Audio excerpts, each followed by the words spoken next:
మేము ఎప్పుడు ఇంటికి వెళ్ళినా మా అత్తయ్య సేమియా అయితే చేస్తారు. నాకు చాలా ఇష్టము మా అత్తయ్య చేసిన సేమియా. ఆయంష్ కూడా చాలా బాగా తింటాడు. నాకు సేమియా తినాలనిపించి ఇంకా మా అత్తయ్యకి అయితే అడిగాను. మా అత్తయ్య చేసి మా మామయ్యతో పంపించారు. ఇంకా మా అమ్మ ఇక్కడ పసుపులుసు అయితే చేస్తుంది. లాస్ట్ టైం చేసింది, అప్పుడు మా అత్తయ్య రెసిపీ అడిగింది. ఇంకా నాకు రెసిపీ తెలియదు అని చెప్పి మా అమ్మతో చేయించాను పసుపులుసు.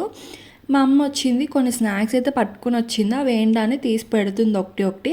ఈ లోపలే మా ఆయంష్ ఏమో తింటున్నాడు. శ్రీమంతం రోజు వార్డ్రోబ్లో శారీస్ అవి కొన్ని తీసాను. అవి నేను మళ్ళీ నీట్గా పెట్టకుండా తోసేసాను. ఇంకా మా అమ్మ అవి చూసింది, చూసి ఊరికే ఉండదు, ఇంకా సర్దడం స్టార్ట్ చేసింది. శారీస్ అన్నీ బయటికి లాగింది.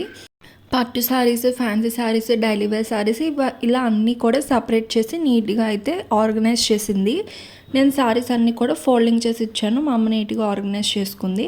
ఈ లోపలే మా హస్బెండ్ బజ్జీ మిక్స్ అయితే తెప్పించారు. హ్యాపీగా బజ్జీ మిక్స్ తింటూ రిలాక్స్ అయిపోయాను.